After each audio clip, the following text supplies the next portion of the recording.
हमें पूर्ण भरोसा है कि इन दोनों सीटों पर हिंदुस्तानी आवाम मोर्चा के कैंडिडेट होंगे। बिहार में विपक्ष नाम का कोई चीज़ नहीं रह गया। राष्ट्रीय जनता दल के पास सांसद है कहाँ कि थर्ड फ्रंट बनाएंगे। बिहार में 24 सीटों पर एमएलसी चुनाव होने वाले हैं और पूर्व मुख्यमंत्री जीतन राम मांझी की पार्टी ने 2 सीटों पर चुनाव लड़ने का ऐलान किया है, गया और सीतामढ़ी। हमारे साथ हिंदुस्तानी आवाम मोर्चा के प्रवक्ता दानिश रिजवान हैं, उनसे ही जानेंगे कि आखिर वो 2 सीट जो ऐलान हुई है कैसे लड़िएगा। बात हुई है मुख्यमंत्री और भाजपा से? देखिए, हमारे दल के जो सीतामढ़ी और गया के जो लोग हैं वो ज़्यादा तादाद में मुखिया, पंचायत समिति, ज़िला परिषद का चुनाव निर्वाचित हुए हैं और ये जो एमएलसी का चुनाव है उन्हीं का चुनाव है, वही वोटर्स होते हैं।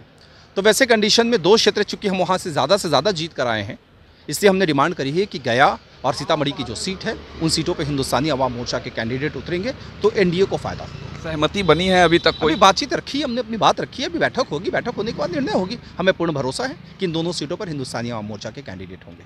मतलब वो दोनों सीट आप लोगों को मिल जाएगी, आप सुनिश्चित हैं? हम निश्चिंत हैं, हम निश्चिंत हैं कि उन दोनों सीटों पर हिंदुस्तानी आवाम मोर्चा का कैंडिडेट ही उतरेगा।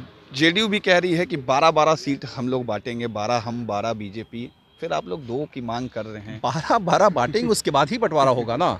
उसके बाद अपनी सीटें, जैसे आपने विधानसभा चुनाव में देखा था कि पहले विधानसभा में बीजेपी और जेडीयू का बंटवारा हो गया और उसके बाद दोनों पार्टियों ने अपने अपने को सीट्स दी हैं। तो वैसे ही होगा, चीज़ें तो स्पष्ट हैं। पहले घोषणा होने दीजिए और घोषणा निसंदेह हमारे पक्ष में भी होगा। विपक्ष भी तैयारी में लग गए हैं, कांग्रेस अलग से मांग कर रही है आरजेडी से 7 और चिराग पासवान भी कुछ इशारे दे रहे हैं। क्या कहना चाहिएगा विपक्ष? बिहार में विपक्ष नाम का कोई चीज़ नहीं रह गया है। अब ये जो दल है ना आपस में तानाशाही में बर्बाद हो रहे हैं। राष्ट्रीय जनता दल ने तो घोषणा कर दी है कि 2400 सीट पर हम चुनाव लड़ेंगे, तो फिर कांग्रेस बची कहाँ? चिराग पासवान जी की क्या वजूद रह गई?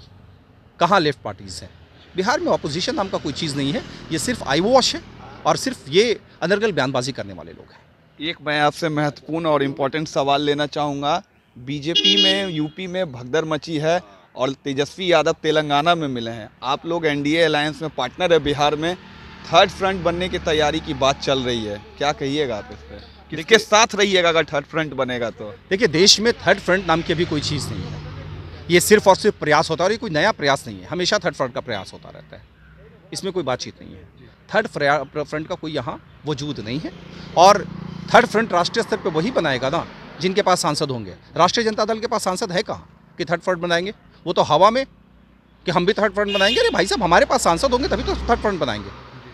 तो ये सिर्फ आई वॉश है, कहीं इस तरह का कोई वजूद भी नहीं है और जिसका वजूद नहीं होता है उस पर बातचीत करना ठीक नहीं होता है। ये थे दानिश रिजवान, राष्ट्रीय प्रवक्ता है हिंदुस्तानी आवाम मोर्चा के, जिन्होंने बताया है कि 2 सीटों पर इनकी तैयारी है, गया और सीतामढ़ी।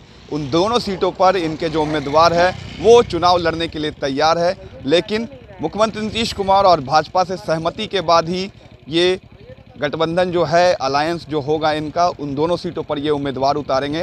हालांकि इन्होंने बताया है कि लगभग जो बात है सहमति बन गई है, दोनों सीट एनडीए कोटे से इन्हें मिलेंगे एमएलसी चुनाव के लिए। लेकिन तीसरे मोर्चे की जो तैयारी हो रही है देश में, उसको लेकर इन्होंने तेजस्वी यादव पर कड़ा हमला बोला है कि थर्ड फ्रंट वही बनाता है जिसके पास सांसद होते हैं। वर्तमान में आरजेडी के पास लोकसभा में एक भी सांसद नहीं है, तो ऐसे में कैसे तीसरा मोर्चा देश में बनेगा? पहले भी अक्सर इस तरह की बातें हुई है और आज भी ये चर्चा हो रही है, लेकिन ये तमाम चर्चाएं निराधार है। अब देखना है कि इस पर आरजेडी आगे क्या स्टैंड लेती है।